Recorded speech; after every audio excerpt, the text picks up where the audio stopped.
নমস্কার বন্ধুরা, আমার বৃষ্টিপর্ণা চ্যানেলে আপনাদের স্বাগত। আজ আমি চলে এসেছি কাঁচা আমের চাটনির একটা রেসিপি নিয়ে। এই গরমকাল পড়লো, এই সময় দেখবেন কাঁচা আম বাজারে প্রচুর পাওয়া যাচ্ছে। তো আমিও আজকে কাঁচা আম নিয়ে এসে তার চাটনি করব। তো আমি এখানে কাঁচা আম নিয়েছি, আর এই কাঁচা আমকে খোলাসহ করব, খোলাটা ছাড়াবো না। এই সময় দেখবেন খোলাসহ এই কাঁচা আমের চাটনি খেতে দারুণ লাগে। তো কাঁচা আমগুলোকে কাটাও যা আর করাও তাই, শুধু একটু দেখে নিতে হবে আমটা মিষ্টি না টক। এই গরমকাল ভোর আপনি আমের কত কিছু করতে পারেন। আমের চাটনি করতে পারেন, আমের নানা রকম আমের জেলি, তারপরে আমের চাটনি, আমের আচার, আমের তেল, অনেক কিছু করা যায়। আর এই সময় দেখবেন বাজারে কালবৈশাখীর ঝড় উঠছে, তো প্রচুর বাজারে এরকম ছোট বড় সব আম প্রচুর কম দামে বিক্রি হয়। তো এই সময় যত পারবেন আপনি আমের আচার, আমের তেল, এগুলো সব করে রাখতে পারেন। তো আজকে করব আমি কাঁচা আমের চাটনি। তো এই আমগুলোকে ভালো করে কেটে ধুয়ে পরিষ্কার করে নিয়েছি। এবার এদিকে আমি কড়াইতে তেল বসিয়ে দিয়েছি, সামান্য অল্প একটু তেল লাগবে। প্রথমে আর চিনি নিয়েছি একটা মেজারমেন্ট কাপের, ছোট কাপের 1 কাপ। প্রথমে একটু তেল নিলাম,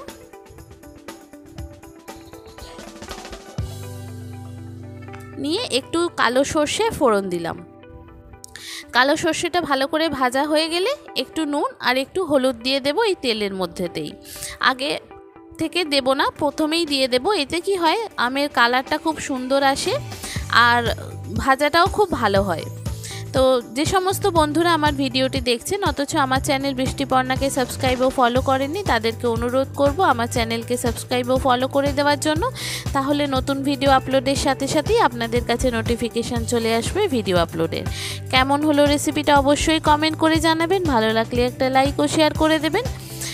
কাঁচা আমের চাটনি কি আপনারা এইভাবেই বানান? যদি বানান সেটাও আমাকে কমেন্ট করে জানাবেন।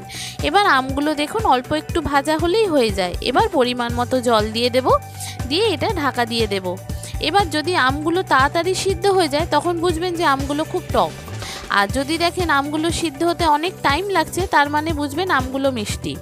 তো এখানে আমি আমগুলো যে জলে সিদ্ধ করতে দিয়েছি, আমার 5-7 মিনিটের মধ্যেই আমগুলো গলে গেছে, তার মানে আমগুলো খুব টক।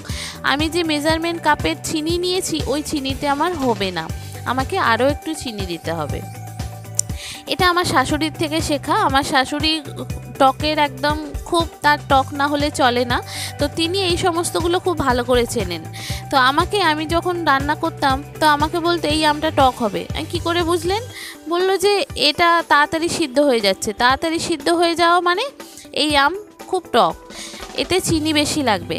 আর যদি আম সিদ্ধ হতে দেরি হয় তাহলে সেই আম মিষ্টি, তাতে অল্প চিনি লাগবে। তো সত্যিই তাই, এই আমটা খুব মিষ্টি, খুব টক, তাই এখানে চিনির পরিমাণটা একটু বেশি দিলাম আর সামান্য নুন একটু দিয়ে দিলাম। দিয়ে এটাকে ভালো করে ফুটতে দেব। এটা একটু গাঢ় হয়ে গেলেই নামিয়ে নেব।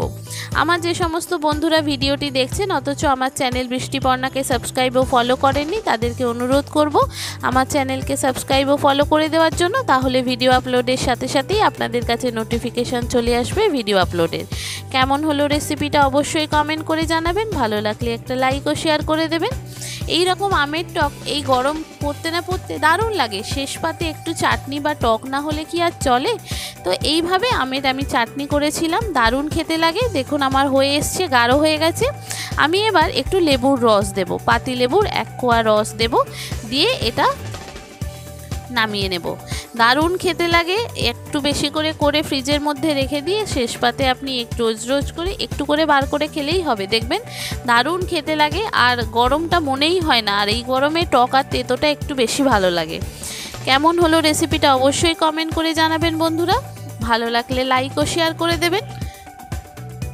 খুব সহজে হয়ে গেল আমের চাটনি। আপনারাও কি এইভাবে আমের চাটনি করেন? যদি করেন তাহলে আমাকে অবশ্যই জানাবেন। খুব সহজভাবে দেখালাম, খুব সোজা।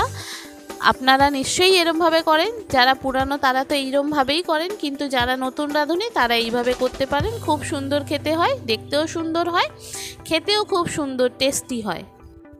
দেখুন কি সুন্দর দেখতে হয়েছে, খেতেও কিন্তু দুর্দান্ত স্বাদের হয়। আমি ওই একটু বেশি করেই করে ফেলি, করে ফ্রিজে রেখে দিই। রোজের একটু করে বার করে চাটনিটা খাওয়া হয়। রোজ সময় থাকে না করার, তো কেমন হলো রেসিপিটা অবশ্যই জানাবেন, কিন্তু ভালো লাগলে একটা লাইক ও শেয়ার করে দেবেন।